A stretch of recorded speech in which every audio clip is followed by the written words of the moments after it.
انسان کی زندگی میں کچھ چیزیں ایسی ہوتی ہیں جن کے بغیر زندگی گزر نہیں سکتی۔ اتنی دیر تک جتنی دیر تک وہ چیز اس کے پاس موجود ہوتی ہے اسے نہ اس بات کا ادراک ہوتا ہے نہ احساس ہوتا ہے، لیکن جب وہ چیز اس کے پاس رخصت ہو جاتی ہے، اس کے پاس کسی وجہ سے خدا نخواستہ وہ چیز موجود اور محفوظ نہیں رہتی، پھر اسے احساس ہوتا ہے کہ ایک بہت بڑی نعمت تھی میرے پاس، وہ مجھ سے چلی گئی۔ ہماری زندگی کے اندر بہت ساری ایسی چیزیں ہیں کہ اگر وہ ہم سے رخصت ہو جائیں، خدا نہ کرے، تو پھر ہمیں بڑی شدت سے احساس ہوگا کہ یہ نعمت کتنی بڑی ہے۔ آپ کوس و قزح کے رنگ دیکھتے ہیں، دھوپ اور چھاؤں میں لوگوں کے چہروں کو ملاحظہ کرتے ہیں، آپ اپنے بچوں کو محبت کی نظر سے دیکھ کر دل کو ٹھنڈا کرتے ہیں، آپ اپنے ماں باپ کو محبت کی نظر سے دیکھ کر کامل حج کا ثواب حاصل کرتے ہیں، قرآن مجید کی زیارت کر کے آپ اپنے دل میں بہت سارا سرور محسوس کرتے ہیں، لیکن یہ ساری نعمتیں اتنی دیر تک آپ کے پاس ہیں جب تک آپ کے پاس آنکھ کی نعمت موجود ہے۔ اگر یہ رخصت ہو جاتی ہے نا، اگرچہ اتنی ساری نعمتوں میں یہ ایک نعمت ہے، لیکن آپ آنکھ نہیں ہے تو آپ کو تو اپنوں کا احساس بھی نہیں، آپ تو اپنوں کے چہرے بھی دیکھ نہیں پائے۔ کوئی بھی نعمت جو آپ کے پاس ہے، آپ کبھی محسوس کریں کہ اگر اس نعمت کا وجود ہمارے پاس نہ ہوتا تو ہماری کیفیت کیا ہوتی۔ یہ سانس ہے، ہم دو دفعہ سانس کا استعمال کرتے، ایک دفعہ اندر جاتی ہے اور ایک دفعہ باہر آتی ہے۔ اگر اندر نہ جائے تو بھی مسئلہ ہے، چلی گئی ہے لوٹ کر باہر نہ آئے تو بھی بہت بڑی مشکل ہے۔ تو اس کا اندر اور باہر جانا یہ زندگی کا احساس ہے۔ اگر کبھی سانس اکھڑنے لگے اور آپ کے سینے میں آپ کی سانس اٹکنے لگے تو ایک بہت بڑی تشویش ہے، ایک بہت بڑی آکسیجن ہے، پوری طرح سے انسان کو قید کر دیا جاتا ہے، اور وہ کہتا ہے کہ میرا تو سارا وجود سلامت ہے، ہاتھ کام کر رہے ہیں، پیر کام کر رہے ہیں، آنکھیں کام کر رہی ہیں، زبان کام کر رہی ہے، سب کچھ ٹھیک ہے، صرف سانس اکھڑ گئی ہے۔ تو انسان محسوس کرتا ہے کہ یہ ساری چیزیں سلامت ہونے کے باوجود میرے کسی کام کی نہیں۔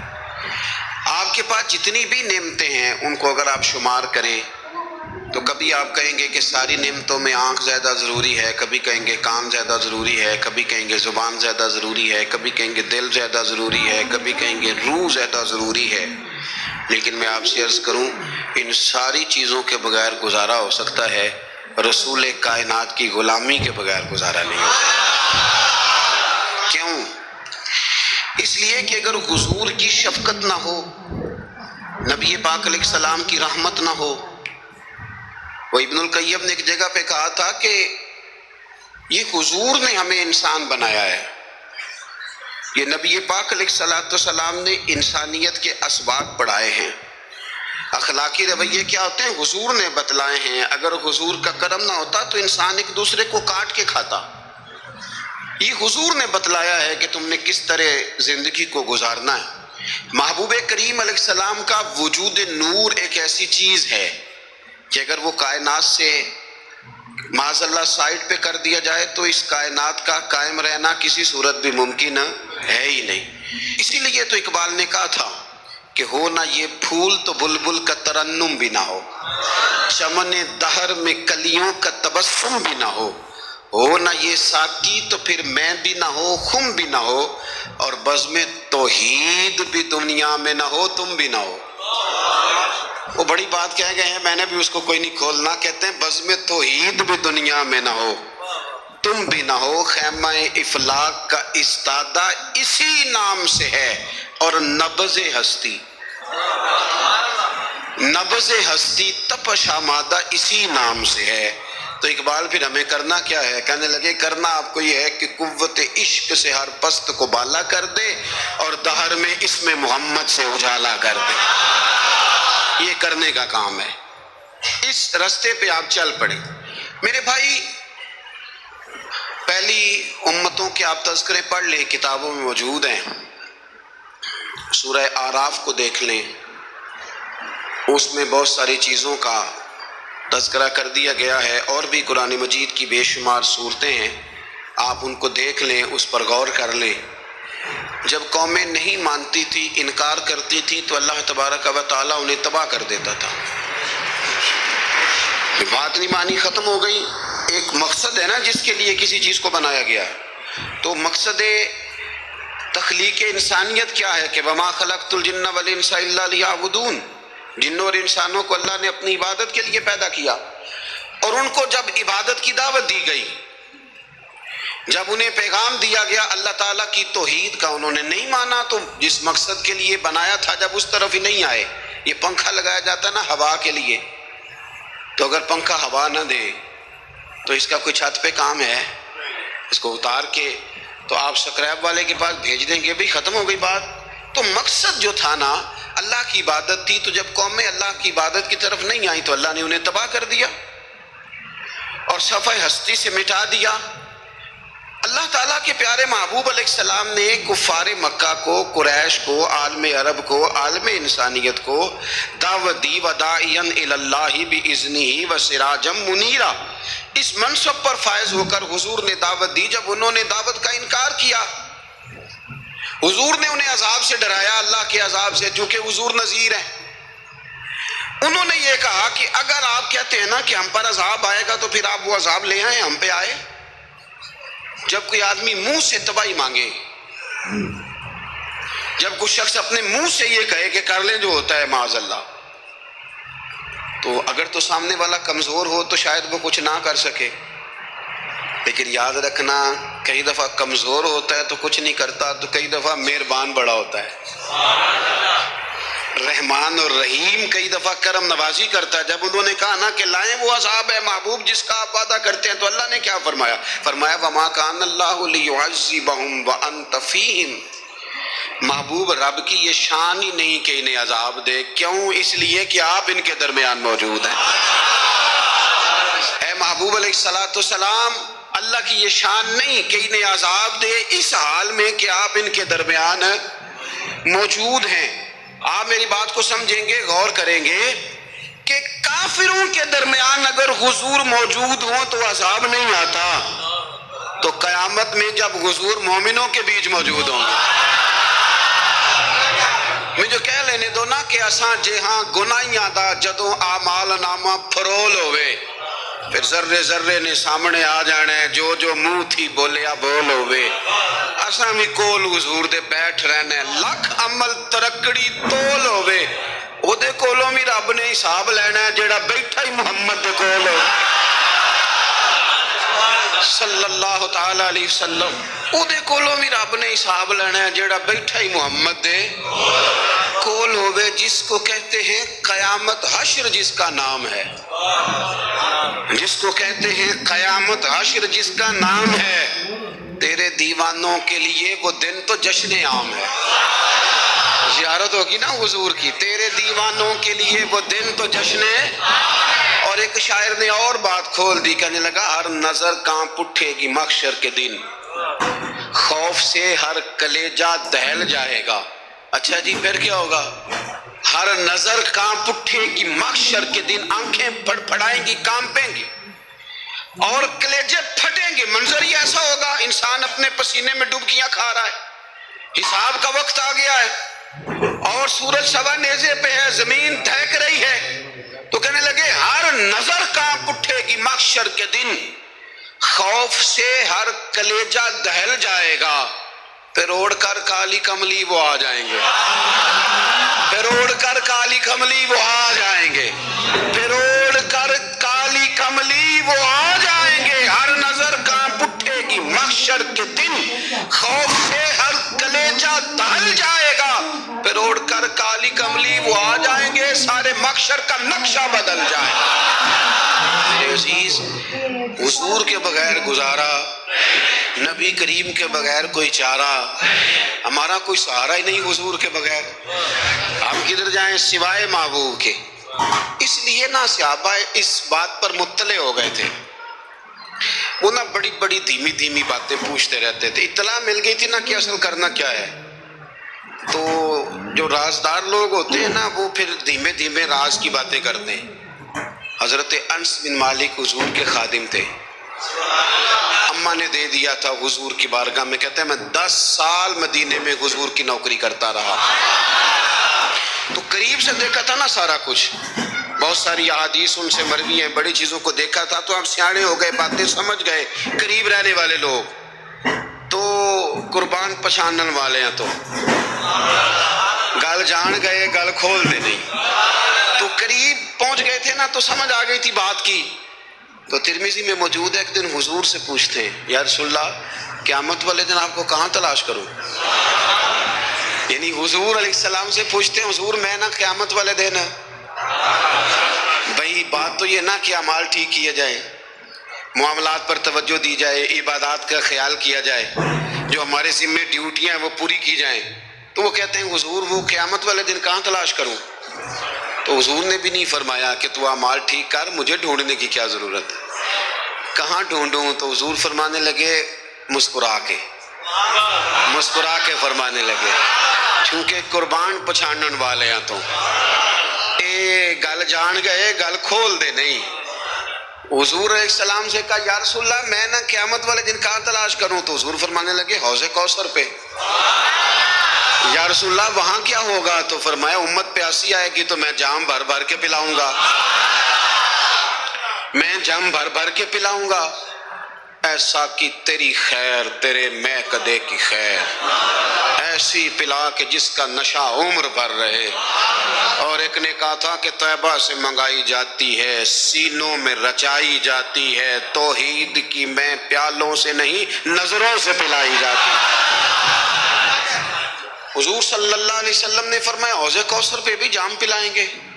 سیانے بڑے تھے حضرت انس، اور بھلا ہمارا کر رہے تھے، یہ حضور سے پوچھ کے نا تو ہمیں ایڈریس بتا رہے ہیں، کیونکہ حدیث روایت کر دی نا تو ہمیں ایڈریس سمجھا دیے، پتے بتا دیے کہاں پہنچنا ہے، ساری جگہ سمجھا دی۔ چلیں جدید دور آ گیا ہے، انہوں نے لوکیشن بتا دی کہ کہاں کر کے نا کس جگہ جا کے سٹاپ کرنا ہے، کہاں میں یا رسول اللہ وہاں ملاقات نہ ہوئی تو حضور نے فرمایا پھر پل صراط پہ آنا۔ یا رسول اللہ وہاں کیا ہوگا؟ فرمایا امت گزر رہی ہوگی اور میں دعائیں مانگ رہا ہوں گا، رب سلم امتی رب سلم امتی، یا اللہ میری امت کو سلامتی سے گزار دے، تو وہاں آ جانا، میں دعائیں وہاں مل جاؤں گا، قربان جائیں۔ فاضل بریلوی بول پڑے، کہنے لگے خدا کی رضا چاہتے ہیں دو عالم، خدا چاہتا ہے رضائے محمد، اجابت کا جوڑا عنایت کا سہرا، دلہن بن کے نکلی دعائے محمد، اجابت نے جھک کر گلے سے لگایا بڑی ناز سے جب دعائے محمد، رضا اب پل سے وجد کرتے گزریے کہ ہے رب سلم دعائے محمد صلی اللہ تو عرض کی یا رسول اللہ وہاں ملاقات نہ ہوئی تو؟ میں نے کہا وہ ہمیں لوکیشن سمجھا رہے تھے، انہیں تو پتا تھا پہلے ہی، ایک قربان پچھانن والے ہیں، تو ایک گل جان گئے گل کھول دے نہیں، تو وہاں نہ ملاقات ہوئی تو حضور نے فرمایا پھر میزان عمل پہ آنا۔ یا رسول اللہ وہاں کیا ہوگا؟ فرمایا امت کے عمل تول رہے ہوں گے اور میں ان کے لیے دعائیں کر رہا ہوں گا۔ میں نہیں جا سکا کبھی بچوں کے ساتھ پیپر دلوانے، استاد کو اجازت نہیں دیتے، کہتے ایک ایگزامینر اور آئے گا کوئی، جس نے پڑھایا ہو اسے اجازت نہیں کہ تو جا۔ ابا جی کو اجازت نہیں ہوتی کہ وہ ایگزامینیشن ہال میں جائے، وہاں تو کوئی اور لوگ آتے ہیں۔ یہ بھی عجیب سبق ہے نا کائنات کا کہ سارے تعلیم و تربیت کے اسباق بھی حضور پڑھائیں، رنگ بھی سارا حضور ہی بتائیں، اور قبر کے سوالات بھی سارے ہمیں حضور بتا دیں، اور جب پیپر ہونے لگے تو سرانے بھی کھڑے ہو جائیں، تو پھر کہہ لینا ایک دفعہ پھر کہ وہ دے کولوں کی رب نے حساب لینا، جیڑا بیٹھا ہی محمد دے کول، وہ دے کولوں کی رب نے حساب لینا۔ میرے عزیز ہمارا گزارا نہیں حضور کے بغیر۔ لوگ اصل میں نا ہمارا مسئلہ نہیں سمجھتے، ہمارا مسئلہ کچھ اور ہے۔ لوگ ہمیں نا بلا وجہ پریشان کرتے ہیں، کبھی جھنڈے سے، کبھی ڈنڈے سے، کبھی جھنڈی سے، کبھی کسی شے سے، کبھی کسی شے سے، کبھی کہتے ہیں وہ نعت اونچی پڑھ لی، کبھی کہتے ہیں سلام اونچا پڑھ لیا، کبھی کہتے ہیں وہ جھنڈیاں لگا دی۔ میں نے کہا آپ کی بات بھی ٹھیک ہے پر ہمارا مسئلہ تو سمجھو نا، ہمارا گزارا نہیں نا بھائی۔ جو کسے دا عاشق ہوئے وہ گل اسے دی، 100 مکر بہانے کر کے میں پوچھے میاں صاحب نو مزار تے جا کے کہ مکر کرنے ٹھیک نے؟ تساں آکھیا نا مکر کردا ہے تے حضور ٹھیک نے؟ تے مینوں لگدا ہے کہ پولا جان دے سے پے کہ سونا راضی کرنا ہوئے تے موڑ ٹھیک نے۔ حضور نے ایک دن کہا تھا، حضرت ابو سعید خدری نے کہا یا رسول اللہ آپ قرآن پاک کی تلاوت کر رہے تھے، قرآن پاک بڑا سونا پڑھتے تھے نا؟ تو نبی کریم نے سن لیا، اب کیا کریں، دلیل دیں گے تو بات مضبوط ہو جائے گی۔ حضور نے سن لیا تو بعد میں فرمایا ابو سعید تو بڑا سونا قرآن پڑھتا ہے، رب کے علاوہ کسی کو دکھا کے عبادت کرنی جائز ہے؟ حضرت ابو سعید خدری کہنے لگے سونا ہے مجھے پتہ نہیں تھا آپ سن رہے ہیں، ورنہ میں نے تو اور بنا بنا کے پڑھنا تھا۔ اب تو مان جاؤ نا، جو کسے دا عاشق ہوئے گل اسے دی کرد ہے، 100 مکر بہانے کر کے، 100 مکر بہانے کر کے او دئی مرنے مرد ہے۔ میرے عزیز ہماری مجبوری ہے، لوگ اس بات کو سمجھتے نہیں، ہماری مجبوری ہے، حضور کا میلاد ضروری ہے۔ لوگ سمجھتے نہیں بات کو، اس لیے بلا وجہ رٹا ڈال کے بیٹھتے ہیں۔ بھئی ہم نے تو کوئی رٹا ڈالنا نہیں، نہ سیاست کا، نہ دولت کا، نہ اقتدار کا، نہ کسی اور چیز کا۔ سیاست دے جھگڑے اساں چھوڑ دیتے، اتنے محبت دا جھگڑا ہے، یہ چھڑا کوئی نہیں سکتا۔ تو میرے عزیز ہمارا حضور کے بغیر گزارا، اور نبی پاک علیہ السلام کے بارے میں رب فرماتا ہے وَلَسَوْفَ يُعْطِيكَ رَبُّكَ فَتَرْضَىٰ، محبوب میں آپ کو اتنا دوں گا کہ آپ اپنے رب سے راضی ہو جائیں گے۔ کیا کروں میں، اب یہ آیت اتنی شاندار ہے۔ حضرت امام زین العابدین رضی اللہ تعالیٰ عنہ سے کسی بندے نے کہا قرآن پاک میں سب سے زیادہ امید والی آیت کون سی ہے؟ اس کا خیال تھا لا تقنطوا من رحمت اللہ کہیں گے، اللہ کی رحمت سے نا امید نہ ہونا۔ اس نے کہا حضور سب سے امید والی آیت بتائیں، وہ کہتا میرے ذہن میں تھا کہ یہ والی آیت پڑھیں گے۔ تو امام زین العابدین رضی اللہ تعالیٰ عنہ فرمانے لگے سب سے امید والی آیت ہے وَلَسَوْفَ يُعْطِيكَ رَبُّكَ فَتَرْضَىٰ، رب کہتا ہے محبوب اتنا دوں گا کہ آپ اپنے رب سے راضی ہو جائیں گے۔ آیت نازل ہو گئی تو حضور پتہ کیا فرماتے ہیں صحابہ سے؟ فرماتے ہیں رب کہتا ہے حبیب تجھے راضی کرنا ہے، اور جب تک میرے سارے غلام جنت میں گئے نہ میں نے اللہ سے راضی ہونا ہی نہیں، میں نہیں راضی ہوتا اللہ سے۔ سارے جائیں گے تو تب تو میں تو کہتا ہی رہوں گا نا قربان پچھانن والے آتا، او گل جان گئے پر گل کھول دے، او گل کھول دے نہیں، پتہ چل گیا بات کا۔ حضور کے بغیر گزارا، حضور کے بغیر کوئی چارہ ہی نہیں۔ اور خود حضور کیا فرماتے ہیں، یہ سنن ابن ماجہ ہے، میرے رسول پاک صلی اللہ تعالیٰ علیہ وسلم ارشاد فرماتے ہیں، حدیث کے راوی حضرت ابو موسیٰ اشعری رضی اللہ تعالیٰ عنہ، حضور فرماتے ہیں کہ اللہ نے مجھے اختیار دیا۔ یا رسول اللہ کس بات کا؟ فرمایا رب نے اختیار دیا میں چاہوں تو آدھی امت بغیر حساب کے جنت چلی جائے، اور میں چاہوں تو اللہ سے اختیار لے لوں کہ یا اللہ مجھے شفاعت کا حق دے، میں سفارش کرتا جاؤں اور تو انہیں معافی دیتا جائے۔ یہ مجھے اختیار دیا اللہ تعالیٰ نے۔ تو حضور کیا فرماتے ہیں؟ فرماتے ہیں وہ آدھی امت والا سودا نہیں میں نے قبول کیا، میں نے نہ شفاعت لی ہے کیونکہ یہ عام تر ہے اور یہ کفایت کرنے والی ہے، یہ عام بھی ہے اور کفایت کرنے والی بھی ہے۔ اور حضور نے یہ لفظ کہے، یہ سنن ابن ماجہ کتاب الزہد دیکھیے گا، اس میں روایت مل جائے گی۔ حضور فرماتے ہیں یاد رکھو تمہارا کیا خیال ہے کہ میری یہ شفاعت پرہیزگاروں کے لیے؟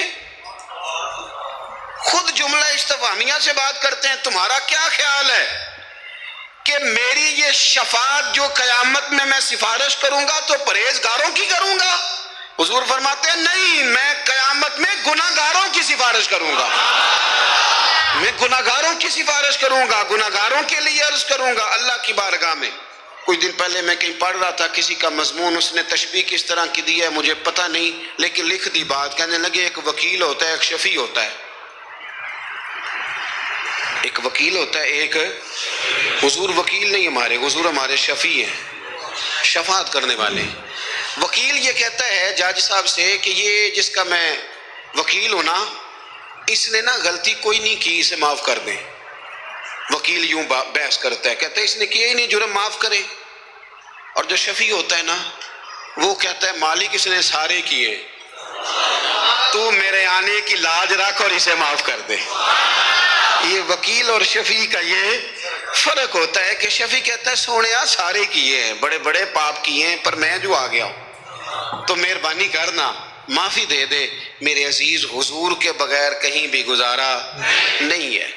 ہم نے نا جب یہ بات سمجھ لی، اور پتہ ہے نبی کریم صلی اللہ علیہ وسلم نے آگے بڑھ کے خود بھی کئی مقامات پر اس بات کو کھول کر مختلف انداز میں بیان کیا۔ حضرت عبداللہ ابن عباس رضی اللہ تعالیٰ عنہ کی روایت آپ دیکھ لیں، یہ آپ کو مستدرک میں ملے گی۔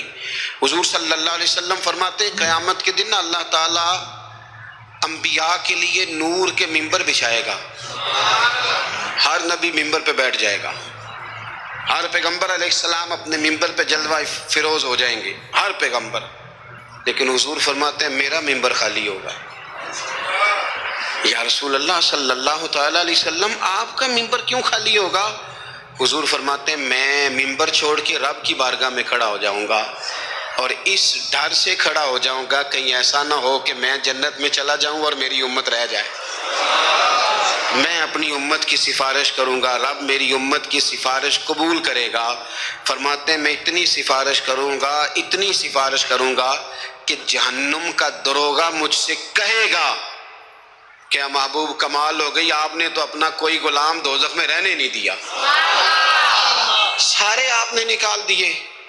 کسی شاعر نے بڑی خوب بات کی تھی، اس نے کہا تھا کہ یاد رکھو قیامت کا جو دن ہے نا، یہ قیامت کا دن دراصل ہمارا وقت ہوگا خاص، جب ہم نبی پاک صلی اللہ علیہ وسلم کی بارگاہ میں جائیں گے تو ہمیں سمجھ آ جائے گی کہ دنیا میں ہم نے کئی دوستیاں لگائی تھی پر جھوٹی لگا بیٹھے، ایک دوستی سچی ہے جو مدینے والے کی ہے۔ وہ کہتے ہیں محمد بوٹیا جھوٹا ہی جاگ سارا، یہ سچیاں مدینے والے دیاں یاریاں، سچیاں مدینے والے دیاں۔ تو نبی پاک صلی اللہ علیہ وسلم کے بغیر نہ دنیا میں گزارا ہے، نہ قبر میں گزارا ہے، نہ آخرت میں گزارا ہے۔ اب ایک سبق ہے، وہ سبق بھی آپ نے ضرور یاد کرنا ہے۔ جس شخصیت کے بغیر ہمارا گزارا نہیں، نہ قبر میں، نہ حشر میں، نہ پل صراط پہ، نہ میزان عمل میں، نہ حوض کوثر پہ، تو ہمارا ان کے بغیر دنیا داری میں گزارا کیسے ہو جاتا ہے؟ ہمارا تجارت بھی حضور سے سیکھیں، گھرداری بھی حضور سے سیکھیں، شادی بیاہ کے طریقے بھی حضور سے سیکھیں۔ جب گزارا نہیں حضور کے بغیر تو پھر زندگی کے سارے سلیقے حضور سے سیکھیں، پھر ادھر ادھر جانے کی ضرورت ہے۔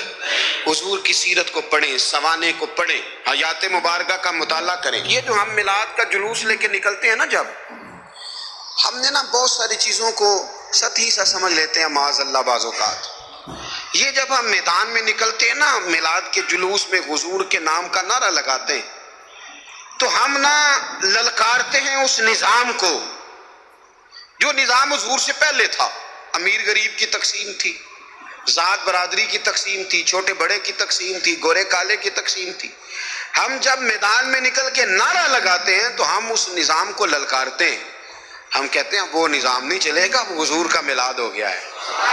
اب نظام وہ ہے کہ جس پلیٹ میں ابو بکر صدیق کھانا کھائیں گے اسی میں بلال حبشی بھی کھائیں گے۔ اب نظام وہ ہے کہ اگر غریب آدمی جرم کرے گا تو سزا ملے گی، تو اگر گورنر کا بیٹا جرم کرے گا تو سزا اسے بھی ملے گی۔ اب حضور کا نظام آ گیا، ہم اس نظام کی طرف بڑھتے ہیں۔ اپنے آپ کو حضور کے قدموں کی طرف مائل کریں۔ میلاد صرف 1 سے 12 ربیع الاول تک نہیں، میلاد سارا سال ہے، ذکر میلاد سارا سال ہے، میلاد کی محفل سارا، اور میلاد صرف مسجد میں نہیں، گھر میں بھی ذکر میلاد، دکان میں بھی ذکر میلاد۔ ذکر میلاد سے مراد حضور کی تعریفیں، نبی پاک کی شانیں، حضور کی باتیں، آ میرے دل آمنہ کے لال کی باتیں کریں، چہرہ بشمس کے اجلال کی باتیں کریں، اپنی طبیعتیں حضور کے ساتھ لگائیں، اپنے آپ کو حضور کے قدموں سے وابستہ کریں اور عشق کریں نبی پاک سے۔